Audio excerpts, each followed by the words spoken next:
in the Ayurveda and Psychology Podcast, where we're actually filming live and even from the outside. So, thank you for being here. Welcome to all the listeners. And more importantly, today, welcome Juliana.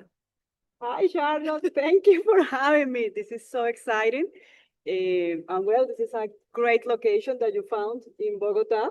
Yes, Very exciting. absolutely. It's a little bit of a exclusive secret spot with the beautiful view of the Andes behind us. That's right. So, Juliana, tell me, I have invited you into the podcast today because I wanted to speak about something that I believe many can relate to. Right. So I've introduced you kind of as this like businesswoman in the middle of life who all of a sudden decided to come for an Ayurvedic retreat. Right. So why did you decide to do that? Well, I have like a short answer for that and a long answer. So the short one, and it's the easiest one, is basically that when you posted the Ayurveda retreat, that came to me as an answer to a sign that I had been asking the universe. Okay. You know? And the long answer is because, like I'm a sign person. I've always been like this kind of person who, whenever is in a stage of life where I need to, when I'm transitioning into like different or difficult stages or steps in my life, I've always believed that the answer is out there and that you just have to ask for it. So that happened to me like, I don't know, 15 years ago, I guess, when I was going through a very difficult stage in my life, which is actually that I'm going to that point because it's very similar to what happened at this stage, like at this point in my life. So back when I was in my late 20s, I was going through a very difficult, like personal and professional phase in my life. I was feeling like very quite lost about what I wanted to do with my life. I have always been like in the corporate world, and then I had like a relationship that it didn't work out, so I was going through a like a heartbroken stage in my life, and that combined with the professional part of not actually knowing what to do. And at that time, I also asked the universe, okay, like give me a sign because I need to put my shit together somehow. Yeah, You yeah, know, yeah, yeah. like I had like a lot of stress going on, mental, like how do you say that? Like a lot of thoughts Yeah. all at once, and I was like, okay, I'm going crazy. Like I need to understand and I need to know how to calm my mind, how to um, like integrate it into my life. And the sign that I got at that time was a yoga teacher training. So it was like, okay, I mean, at that point, like I've done yoga like twice in my life, maybe. But when I saw like this brochure, I thought, okay, this is what I need in my life because I need to understand what's going on with my thoughts, with my emotions, and with myself. Like even with myself. So I did the training, Yeah. and that's when I got like into the whole yogi phase in my life. And at that time, I also started creating my first company. So it was so exciting because, like yoga helped me through that transition. Yeah. Of really like not only understanding a lot of things about myself, but also becoming very creative, like a very creative person. Eh, and that's when I got into this whole like yoga experience and understanding, about meditation and your yoga practice. And of course, a little bit of Ayurveda. But at that time, like I just wanted to get the tools, Yeah. for my spiritual experience, for my personal experience, for my thoughts, and for like for being in alignment with my mind, body, and spirit, and all of that. And now that I like 15 years Later. from that, 15 years later, I've been going through this stage where, as you mentioned, I'm going into this middle life, like turning 40 and all of that. And a lot of things started to happen again to me. But this time, in a, not in a personal or in a spiritual level, but mostly on a, like a physical level. Yeah. I started to see that a lot of things have changed in me. Yeah. Like, it's like, I don't know, like when you are 20 or when you are 30, like your body and everything works just fine. And then when you get into your 40s, all of a sudden it's like the engine is like, it feels heavy and you have a lot of changes and a lot of changes, of course, in not only in your body, but also in your, I don't know, like in your emotions as well. And you don't understand anything. And nobody helps you through that phase, or at least you need to go and look into different places for that. So I was asking for the universe for a sign. And then, of course, Ayurveda completely resonated with what I was looking for, because it came back also for, like to yoga. Yeah. So I say, okay, maybe this is what I need at this point in my life, like to be a little bit more into this other branch of the yoga path. Yeah. Yeah. And I mean, after all, it's a very watered out expression, right? But everyone, I guess, who's been to a yoga class have heard this, that yoga means union. So there's also something in there about what you're experiencing where it feels like physically and even emotionally, like you don't really feel the same. And so, of course, we reach for something that promises that you can bring some kind of union back. Exactly, exactly. And I felt that at that point, I had been like very connected to my meditation or my yoga practice, but I wasn't like really connected to my. I mean, I've always like been very conscious about what I eat and how I eat. Yeah. But I think that's what Ayurveda also brings. It's not only like how you need to nourish your body, but also, like how do you integrate that into your daily practice, which is sometimes like very difficult to do. Like when you put all of that into your morning routine and your shopping list and everything, Yeah. So that's why I think that at that moment, I thought, okay, maybe I need to understand a little bit more how I can integrate this into my daily practice, like I did before with the other things. Yeah. Yes. And you know what comes to mind when you say that? Because you told me as well that the first time, so 15 years ago, there was like it's like a crossroad, right? So there's several things that happens at the same time. And one of them, which is so typical, right? It's like maybe like a heartache or end of a relationship of some kind. So we have this opportunity through the grief that we might feel to look at ourselves, like look ourselves a little bit in the mirror. And that made me think of something that I heard actually on social media the other day. Now, I don't know how much this is true, but I heard this lady saying that, so we all have heard about how women live longer than men. But apparently, according to this resource that I don't know, in heterosexual relationships or marriages, that difference is not so big, that apparently men tend to live longer in those situations. And that actually, the way she explained it, often, unfortunately, has to do with women's, well, kind of this tendency to always nurture for everyone else. Yes, for sure. And so I wonder if that as well is something that is really complicated because, I've had for many years just doing my own thing, not really having to bother by anyone else's stuff. And as I also came into my 40s and started noticing things as well, one of the first things that I was thinking was, gosh, good thing I'm not like a mother of three or something, because that must be super challenging to juggle that at the same time. And I have good friends who are mother of threes and they are struggling with it, because I believe that women are so taught to just put everything out there on someone else. And so they drain themselves. So I think that there's this huge also lesson in this turning 40, maybe, of turning the attention back to oneself. What do you think? Yes, no, absolutely, for sure. And I believe that this is probably more difficult for women that of course have children. I mean, I decided not to have children on my own, so like I can really put myself as a priority. Yeah.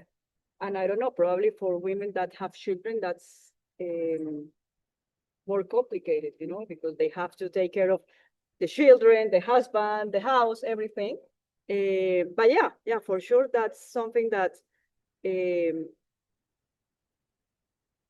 always makes me wonder, like, I mean, you have to put yourself first, always, but you also need to find the balance to do it in a way that is practical. Yeah. Because we have so much information out there. I think that I just saw like this post that was very funny because it was like this lady saying, I have never felt more pressure in my life to start like eating protein at my 40s, like not even when I had the pressure as a teenager to take drugs, and I was like, yeah, for sure. Like you see all the time, like you need to have more protein, you need to have supplements, you need to change your diet, you need to exercise, you need to, and you need to, and you need to, and there is a list that is endless. Yes. And then you have to put that list into your daily life, like into your work, into your personal life, into your relationships. And so it's overwhelming at some stage. Absolutely, absolutely. And I've even seen that they're saying like that the new kind of social status is to be able to show that basically that you're so relaxed. Yeah. Because you can like favor that because you've got enough money anyway. So which means that you're therefore super fit, Yeah. like muscly wise, right? And you sleep really, really well. And yes, it is probably the new social status, but it also means that it puts so much pressure For sure. on, especially on those people who are like, my life is already a Tetris game. How am I going to do this? Yes.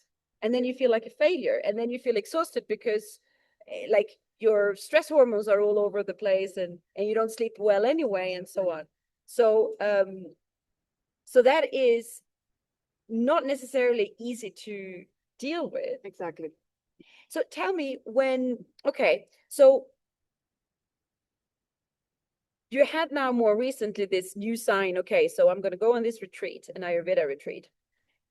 Can you tell me a little bit about, well, first of all, maybe what your expectations were about that, and then also what you experienced? So I guess that my expectations were, since I already had the yoga practice, and I had very easily like integrated that into my routine, like meditation and do some yoga, and it's like part of my life. So I thought, okay, so since Ayurveda is also a branch of yoga and part of yoga, maybe I can do the same. I can take this tool and I can integrate it into my life. So I was a little bit curious about how I could do that. I mean, of course I knew something about Ayurveda, and I had gone to an Ayurvedic doctor before, and I already knew which dosha? Yeah, which dosha I had. So I'm Pitta Vata. So but I didn't really know what that meant in a profound level. I knew that I was that. I knew that, for instance, I remember that doctor, he told me, do you drink like cow milk? And I said, yes. And he told me, like, how do you feel about that? And I said, no, I mean, I had cow milk all my life. And he just said, like, try not to have it and see what happens. And I remember that specifically because, like, when you are used to something that you don't realize if it's harming you in some way, in some level, And I had, I mean, it wasn't very healthy. I had like Milo every morning, with cow milk. And that was my breakfast, and I loved it. And it was very difficult for me to detach from that. Like, I've been doing this for like 20 something years, and now I have to change the way I have my breakfast and the relationship that I have with food. But I took it like very, like since I was like experimenting with myself with yoga, meditation. I say, okay, let's do that. And I stopped like having cow milk, and immediately, like I was always like bloated. Yeah. But I didn't realize that. No. You were just, that's just how I am. That's how I am. Yeah. You know, and I was a little bit gassy, and that's how I am. You know, but you never question yourself about, okay, why is it that I'm like this, or is everybody like this? Yeah. And it was like unbelievable, you know. And since that point, I say, okay, my body doesn't tolerate cow milk. Yeah. And maybe for you it works. And that's the good thing that I like about Ayurveda, because I remember that my mother went to the same doctor, my father, my sister, my brother, everybody, because, you know, we were so excited about like seeing this doctor that came from India. And my father was very skeptical, and he was saying, oh, he's going to tell us all the same, like we don't have. And it was very impressive because all of us, we got different advices. So for my mother, he said, like, you can drink cow milk. There is no problem for you. And my mother, she can have like every night a glass of like whole cow milk. Yeah. And I mean, if I have that, I will die. Yeah. You know, like I will explode probably. So that's what I thought was interesting about Ayurveda. That it's not like you all have to do this diet, or you all have to drink this or eat this, or but it's very specific for each kind of person, for each type of body. Yeah. And that's what I thought it was interesting, you know. So that was the only experience that I had with Ayurveda. So when I saw that, I saw your post, I thought, okay, so maybe I can now start like digging a little bit more about what it actually means and what actually works for me, you know, and how I can integrate that into my everyday life. And the retreat was amazing. I mean, I already told you that. I'm not just saying this because, you know, like you guys are watching or listening. I really thought that you were an amazing yoga teacher. You know, like I've been to a lot of retreats and yoga classes, but I don't know, like you can tell that, like first and foremost, that you are very passionate about this. And that is not just like, I mean, when I became a yoga teacher, I knew that I wasn't going to be a yoga teacher at that moment, you know, because I was in a different stage in my life. I just wanted to have that as part of my life, you know, like if you do a master in something else and then you put that into your work. So I use yoga for that. Yeah. You know, for me, it was just like that. But I had a lot of friends that they were in the corporate world. And when they took the yoga teacher training, they quit their jobs and they became yoga teachers. Yeah. Because they had them in there. And that's what I can see with you. Right. You know, like you were meant to be a yoga teacher in this world, you know? And the way that you explain everything, you know, it was a very intimate retreat. I mean, we were only like 5 women, which was amazing because you can have like the whole Charlotte experience for yourself.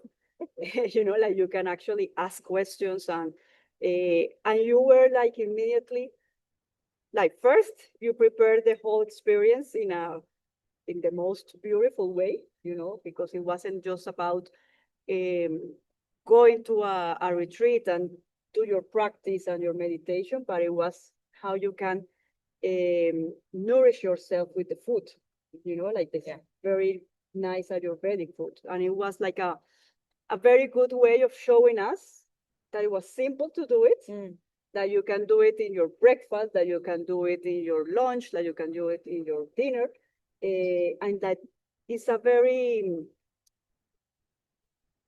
like fun food, you know, like it's not boring food, because sometimes you think, you know, oh, she's Ayurvedic, or oh, she's vegan, or oh, she's vegetarian, and you think, oh, it's gonna be boring. Yeah. You know? Yeah. So you managed to show us that it's not, you know? And I still do, like the other day I made pancakes, you know, like with almond flour, Oh, yeah. and banana and that, but I also made the apples. Oh, With the yes. ghee and the cinnamon. And for me, that's like, oh, my, this is, and my partner, he was like, oh, this is so nice. What a delicious breakfast. And I'm like, yeah, we're doing Ayurvedic breakfast. So that's, you know, like the expectations that I had, like how I can integrate some things into my daily life. Yeah. I mean, I was completely satisfied with that. Yeah.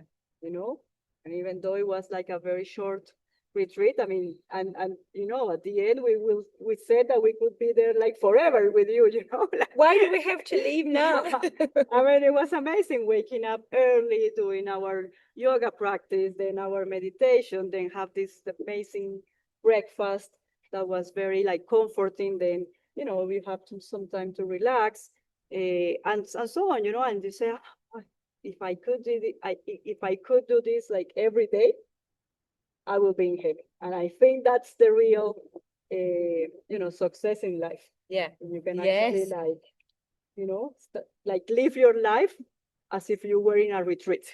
I think that's Exactly. Exactly. the, you know, like the cusp of your journey in this world. Yes, and you know, it's interesting you say that. I'm going to put a pin in that because rather often I hear when I'm in consultation with someone and I give them kind of this like, well, what feels for them, like a list of things that they have to do, right? And actually, what it is the morning routine, for instance. And they will start to negotiate with me straight away. Well, can I do this, but not that, and so on. Now, what I would love for them to see is that it's as if they're giving themselves a spa treatment every morning, that they're on a retreat every day, right? Yeah. And unfortunately, this is where the shift needs to happen. And it's actually on the mental level where the priority needs to change. Yes, for sure. I mean, and I also think that you need to make the adjustments that work for you. I mean, for instance, for me, I love sleeping. Like for me, that's the most amazing pleasure of life. You know, like I go to bed at around 10 p.m. every night because I'm also very strict with that. You know, I need to have my 8 hours of sleep because if not, I'm not able to function. So I try to go to bed at 10 every day. And I wake up at 6, but you know, like I like to like not to wake up like this. I like to, you know, like be a little bit in bed and cuddle a little bit with my partner. And that's also like part of the things that I enjoy. So I actually trade, like when I lived alone, I usually like woke up and I immediately did my meditation and then I exercise. Now that I'm with a partner, like it's not very easy for me to wake up because for me, I really enjoy that That moment. that moment, you know, like that like very romantic moment in the morning that you are like there and you are cuddling and it's like, okay, 5 more minutes and then we wake up. So I had to make a trade-off, you know, like, okay, so if I want to have that, I probably won't be able to do my meditations first thing in the morning. Yeah. Right? So we do that, then we wake up, we exercise, and after we exercise, I do my meditation. Yeah. You know? Or sometimes I just like trade it for night. Yeah. You know, like before I go to bed, then I do it. You know? So I think that's the interesting thing about Ayurveda or yoga is that it's not like it has to be like this and it's like a military thing that if you don't do it, then you are gonna feel bad. It's like, okay, these are the things that work. How can you manage to integrate them into your daily life and how they work for you? Yeah. Somehow. Okay, so that's the thing that I've been able to negotiate with myself and with my life. Yeah. You know, because it's different if you live alone, if you have a partner, even if you have children. Yeah. So maybe if you have children, the time for you to meditate or to have some you time is, I don't know, at noon when everybody is at school or working or whatever, and then you have like a small time for yourself. Yeah. You know? Yeah. But the thing is that you do it anyway. You know, like you find a way. A way to do it. Yeah. Yeah. Yeah. And so just to resume what you were saying a little bit about the retreat is that it's also to experience that it's not only the meditation, it's not only the yoga, it's not only the food and whatever else we did there. It's the fact that if you can find a way to fit these pieces into your life and you know that it's a question of addressing both the food, both the meditation, both the self-care and so on. You're creating a more, let's say, sustainable way of being that is healthy for you. Yeah, and a more balanced way of living, I guess. Exactly. And so what would you say is like you go there, you experience this, and of course then you go home and then comes in the whole thing of like, okay, what do I do with that now? Mhm. What would you say is maybe the most challenging part of sustaining that in your day-to-day life? Hmm. I mean, if we're gonna talk about Ayurveda and like all the things that um you can do to nurture your body and to eat well, I think for me probably is first like having all the recipes or the things that I can like how you can be creative Yeah. so that you don't get bored with always the same food in the same way, Okay. right? Yeah. Um, and the other thing I would say is probably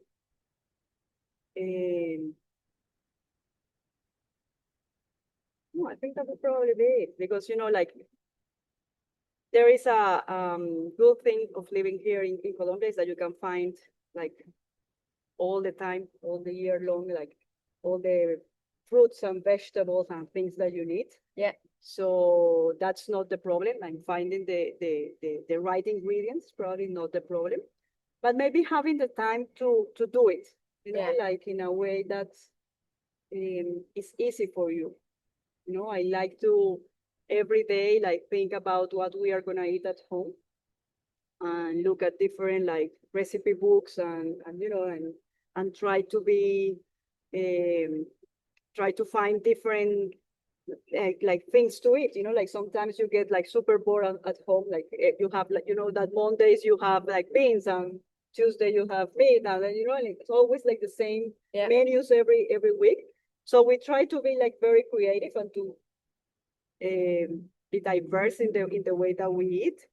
Um, and I think that most challenging part is that it's like how many things that I can do that are Ayurvedic, like you told us a little bit about, always like the spices help you Yes. like to activate different things in your body. So it's gonna help you with your digestion, or it's gonna help you, I don't know, if it's very cold to give you more heat. Yeah. Yeah, so you don't feel like so I think that's the most difficult part, like to really understand like all the things that you need to do it right. Yeah. I remember that you told us in the retreat that coconut oil was very like cold, Yeah, it's cooling. It's cooling. Yeah. And I'm a very like like I'm always cold. I always have my feet cold, but I love coconut oil. Yeah. So I was like, oh, maybe I'm doing it wrong, like maybe I need to change to a different oil. So those are the things that are probably more challenging to really know what works. Yes. And how to have that in one place where you can actually create like your routine or your guide or your specific guide for yourself. Yeah. Yes. When you're saying this as well, I think that, I mean, I can definitely relate to that. And I think that most people probably can. It reminds me of actually something from the Yoga Sutras where, and I'm going to rephrase it, right? But that basically how to keep going, how to stay motivated, let's say. And so in the Yoga Sutras, there would be these like 3 actions to always keep in mind, which is the self-study, but then it's also turning towards some kind of authority, so maybe scriptures or whatever that might be. Yeah. And thirdly, to have this like, well, in the Yoga Sutras, it would be like turning towards a higher reality. So what it made me think is what you're saying there is this, how to maintain this is like to remind oneself of the importance of doing your self practice, taking care of yourself, like the self-care, but also the meditation and so on. And then also have this connection to some kind of source of information where you where you can, for instance, then not get bored with the food, but know that there's a place where you can find like a fountain of information, right, to get more from, that nourishes you and that keeps you connected to it.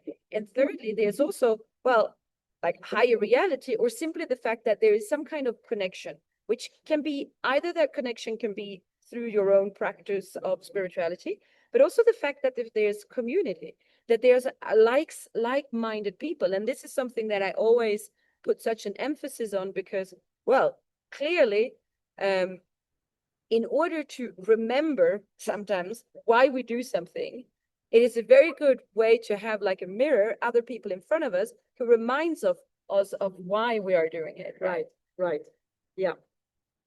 So I think that, for instance, what we did, well, this was just for the retreat. So kind of this idea was that after the retreat, because we had like a WhatsApp group together, then there was a little bit, of course, it doesn't necessarily continue for a long time, but there's a little bit of an exchange after where there's like, oh, good morning, everyone. And did you do your meditation today? Or oh, it's been a few days. And do you remember what it was you said about this to us? So there's a little bit of this connection. Now, if there's a possibility on a, well, this is what in yoga sometimes they speak of sangha, right? Like it's a bit of a your community. Exactly. Right. So, and I think that this is what's really hard because there's a saying, and how true it is, I don't know, but that you become like the 5 closest people that you have in your life. So that it's really important also to choose wisely who you let into your life. And I was thinking of what you were saying about what you and your partner do in the morning. Now, if you would be with someone who does not favor at all the idea of like getting up and doing some exercise, for instance, it can be really difficult to maintain that just on your own because you can feel really isolated in what you do. Yes, yes, yes, yes. And so it's, I really believe that it's super important to feel the connection to other people and to somewhere have some kind of community, right? And that obviously brings me into a topic that's related to this, but that goes further, because one of the things that it's really difficult when you live in a place like Bogota, 11 million people, right? With all kinds of habits that are not necessarily all in the bubble of Bali, where I used to live, where everyone was a yogi. So when you want to go and seek a place where you can find like-minded people, where you can feel that the self-care and so on is put as a priority just as much as for yourself, you realize that you're in a jungle, literally, right? Because it's hard to find. What do you think? No, absolutely, absolutely. And I think that you need to find that those spaces for you. For instance, I still have my Sangha from when I did my yoga teacher training, and we have this WhatsApp group, and we're still very connected. So, and I think that part of integrating these tools like these meditations and things into our daily lives had a lot to do with that Sangha that we created, because we are always doing sadhanas, like meditations for 40 days. Yeah. And we always select like one that works for us. So for instance, I don't know, if one of us is like, oh my God, I'm feeling like a lot of stress, or I don't feel like the prosperity is flowing in my life or whatever, like, because we are always like discussing this stuff. So we say, okay, how about the next meditation we do is for prosperity? Or how about the next meditation we do is for, I don't know, for being centered, or, like, so we are always choosing meditations that follow our journey. Yeah. And that's exactly what you mentioned, like having this community, like this Sangha that help you through the process and that help you like not get lost. Yeah. Because it's very easy. It's very easy, like you said, like to be in this, like now I have the fortune to work at home. Yeah. And I decided to keep it that way after the pandemic, because I realized that Bogota is a very hostile city when you have to leave your house in the morning to go to work, because there is a lot of traffic, and it changes completely the way that you start your day if you have to rush at home just because you need to get very early. You need to get out very early in order to try to avoid traffic. So then you have to wake up much earlier than you needed to. And then, like it's like a snowball effect, know? Yes. Yes. So I decided to do that, and unfortunately I have I can do it, like I work completely remote. Um, but you need to have like some support system in order to keep you grounded and to keep you, I don't know, like doing your practice, whatever your way of living is, because it's very difficult, and sometimes you live in cities that are not very friendly with that, with that kind of lifestyle. Yes. Yes. And I think as well that that's absolutely one of the tricky things of places like Bogota, because um, there's so much time consumed in logistics, basically, right? To get to work, to get home from work, but even all other kinds of things. And me coming originally from like a tiny small town, I never had, like growing up, the thinking of like, um, if you're going to do something in the day, you have to calculate the time of like how long it takes to get there and go back, right? Right. Or at what time you do it. So it's this whole kind of like, oh, but you've got that appointment at 6 o'clock in the evening on a Friday, for instance. Forget about it. It's on the other side of town. You would have to leave 2 hours early because it's Friday. Everyone gets out of work at 4 or whatever, right? So for sure, that is like, so that is super hard. And what makes it even more frustrating then is, as we were saying earlier on there, this new kind of idea that wellness and longevity is kind of your social status. Because all of a sudden, everything is kind of playing against you, and you don't even know when you would have the chance to actually take those actions that you want to take for yourself. Exactly. And so then you start to look around for that as well, right? So one of the things that I personally find, we were talking about the fact of like passing 40, but even before, but I definitely find passing 40 that I become a little bit more protective of myself and what I expose myself to, because I think that there was more of this like kind of obvious confidence in oneself that existed, especially in your 20s, and then also more in your 30s. And then there's, and I'm not saying that it's only negative, because it's also a question of integrity, I find, where you start to become more aware of, hang on, where do I put my boundaries and like what's okay for me? And so when you start to look around a little bit at places you want to go to, where you want to find maybe a sangha, so like a community, where you want to be able to do your sadhana, like a practice, basically, whatever that might look like. You're also becoming more selective in what you're okay with, right? Because there's so many of these. There's like what 10 years ago now that the whole kind of CrossFit thing exploded on the scene, right? So everywhere there was these like CrossFit boxes, like they call them, I think. And there's a lot of gyms and places that are very similar to that. It's like high pumping music. It's very aggressive. It's quite like industrial looking. It doesn't make me feel welcome, to be honest. No.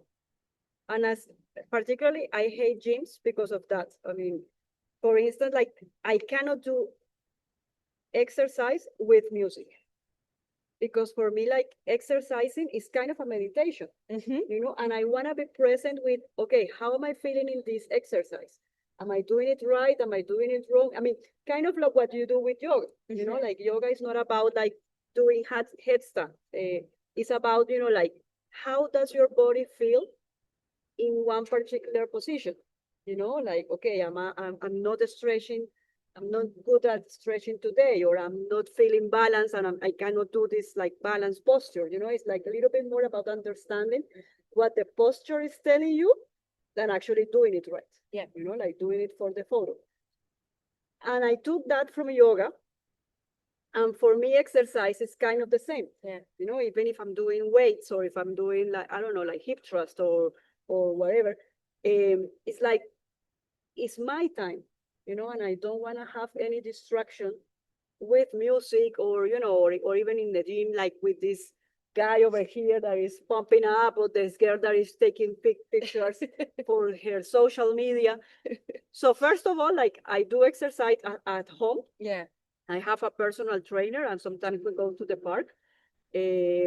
Because for me, that's like a very sacred space. You know, it's my practice, it's my routine. I'm not doing it to show it to anybody. Yeah. I'm just like doing it because it feels good for me. Yeah. It feels good for my mind and for starting my day. And I think that is a very personal thing, you know. So I completely agree with you that okay, that's why I don't like going to the gyms. And in finding these things that I need as a 40 something year old woman, you know, there is not only exercise, but there is also like, okay, where there are like so many supplements and vitamins that they tell you that you need to have. And it's, gosh, where do you find all of this stuff? Yeah. You know, like, so you start like following influencers and following, you know, like doctors and whatever, and you are completely overwhelmed with all that information, but also like there is no, I don't know if it's a scientific support to that or a millennial support to that, like you have with Ayurveda.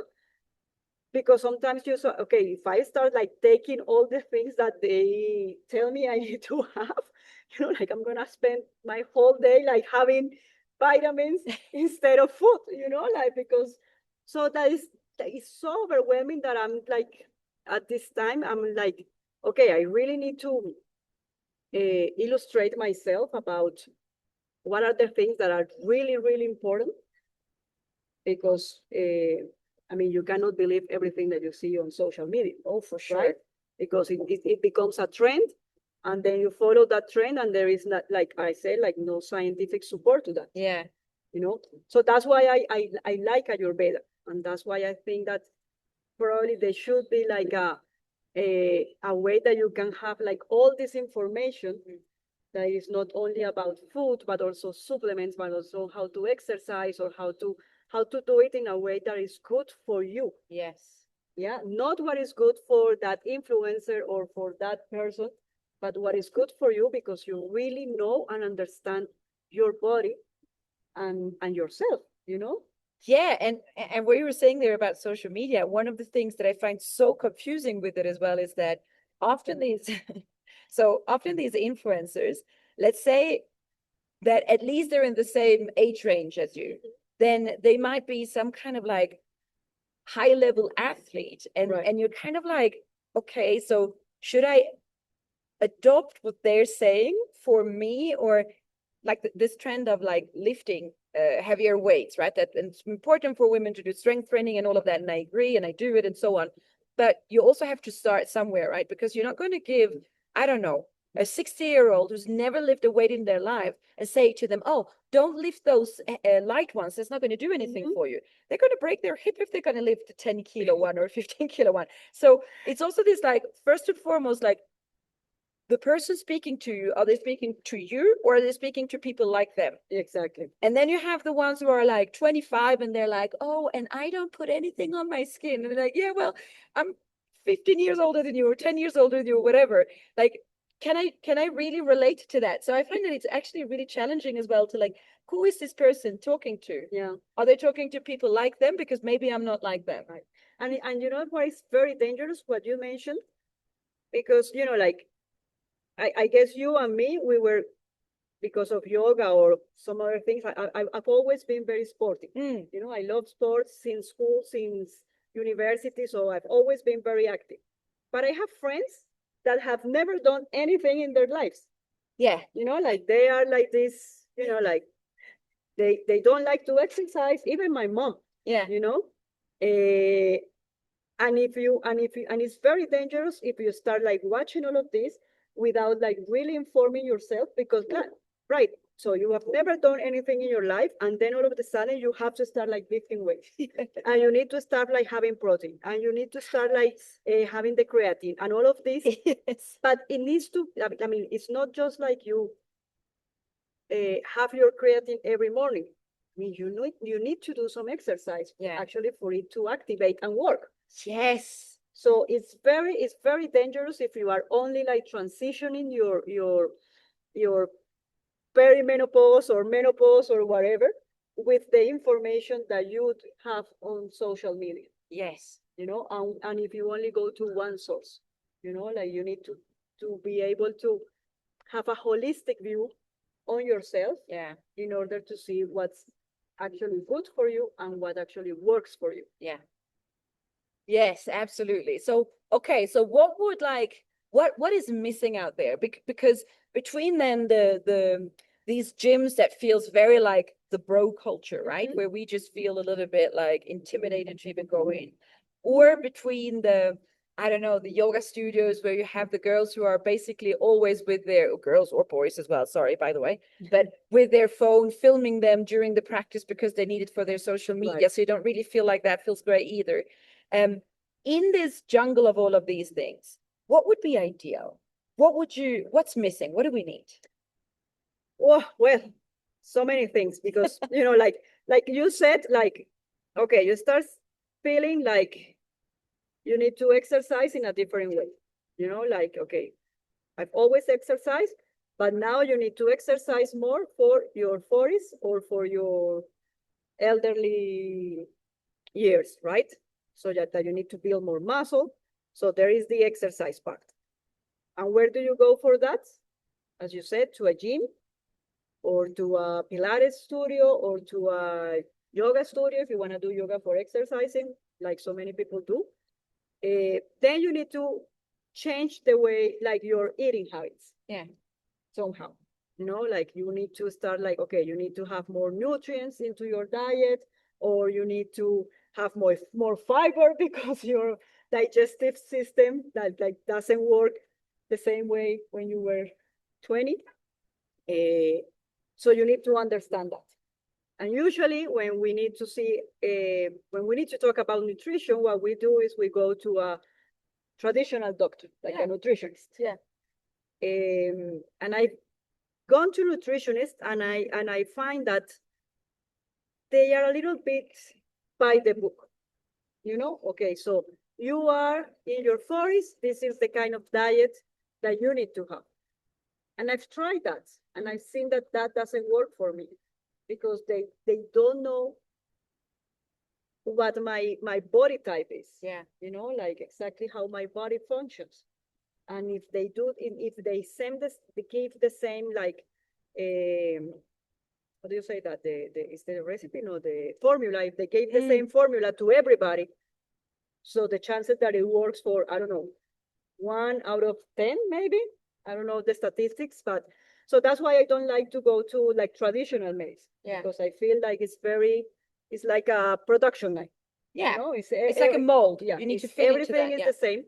So you need to exercise, you need to go to a nutritionist that also gives you like supplements. And I remember that once I went to my gynecologist, and she said, okay, now you're 40, so you need to start having, I think it was vitamin B or something like that, I don't remember. And she said, and she opened the drawer, and she said, here's a sample, you should buy this, and you should be having this. And I was like very skeptical, like, because if she had that sample on her drawer, Yeah. it means that some pharmaceutical company is paying her to give every woman that turns 40 that same vitamin. Yeah. Without even knowing if I needed it. Yeah. No tests. No nothing. test, Yeah. nothing. And it looks like so synthetic that I throw it away the minute that I go outside the doctor's office. So that's another space that you need to, okay, what are the right supplements that I need to have? Yeah. So that's another doctor, or I don't know, the space that you need to go. Yeah. That you don't know. And now I'm informing myself with my friends that are a little bit older, the ones that are my age, that we are all like investigating and what are the things that we need to have. So those are my go-to source for supplements. And of course, what you see on social media, right? And then you have like all the I don't know, like the well-being, the longevity part, okay, maybe I want to have like a massage because, like you need maybe to move your lymphatic system with a very good massage, or you need to have, I don't know, like release the tension from your body. So then I go to another place for that. So you start like going to 5 different places Yeah. in order to have everything that you need when you are 35 and plus. Yeah. Yeah. Yeah, then you just have to stop working because you don't have time to do anything else. Yeah. Or you need to work more because you need Because a you lot can't of afford it. you need a lot of money to afford all of that. Yes. You know? Yeah. Yeah. Yeah. So it's an equation that's really hard. And so the ideal would be to like just have this like one place, right, where you have all of that. Yeah. For me, that would be like the ideal solution. To be able to go to a place where it's very personalized, Yeah. but it's not like going to the doctor. It's like, okay, let me see you like a person, like a whole, Yes. that has probably, I don't know, uh, health issues, mental issues, body issues, like, Exactly. Exactly. Because also, in many countries, I believe, for sure here as well, the doctor have about, 15, 20 minutes to actually offer you as Yeah. well. So it's like they can be as good as they as possible, but they're not magicians, so they can't really figure out. And even as you were saying this thing about like you can have body issues, yeah. Um, I dislike it so much when especially when it's a doctor that you've never seen before, like, and one of the first things they do is just like, hey, just step on the scales. And I'm like, but I just had lunch. No, I don't want to do that. And they're like, who cares? Because of course that's not what it's about, right? Right. But if you're someone who feels really uncomfortable around that, then that visit at the doctor's is not going to feel good. Yeah. And for instance, when you go, and I think that happens everywhere, to traditional doctors, they look way less healthier than you Yes. or than anybody that you know. It's like, okay, you are not telling me what to do because I look at you and you are not somebody that I want to be inspired. Exactly. And I think that's the thing that's missing. Yeah. That you go to a place where you feel inspired. Yes. Because what you see is a reflection of what you want to have in your life. Yes. Right? So true. One thing that I remember my yoga teacher who certified me, who's God bless his soul, Daniel, he's no more with us. One thing he said that always stuck with me, and that I would say, so when I was teaching actually Ayurveda more in yoga teacher trainings the last couple of years before coming here, I would tell people what he said, which was, do not try to convince anyone. Mm-hmm. Show by example. Exactly. That's I'm glad that you mentioned that, because with my mother, when I started like the yoga teacher training, my mother's a person that has never exercised in her life, and she looks amazing. Like they have like the best genetics, my parents, because they have never done anything and they are like perfect. That my mom is going to turn 70 next year. She doesn't take any pills, but she eats like super bad. I don't know. That's magic. But when I started like doing this yoga, I wanted to take my mother, you know? But I knew that if I wanted her to go, I couldn't like make her go. Like, Yeah. oh, you have to do this because it's gonna be good for you. So I was always like, I'm going to my yoga class. And she was, oh, and what is that? And I was like, no, it's we do this and that and blah. And she was starting to be curious because, and she saw that I was like at that time I lived with them, that I was like very excited about going because I was going every day to my yoga class. That time when you are like super intense. And then one day she said like, hey, I want to go with you and see what that is about. And I was like, like a cat that you want to bring to you, but you are not very... Exactly. You put the food there and then you wait. Yeah, exactly. I did that. So she started like coming with me. And then she even did the first year of the yoga teacher training. Wow.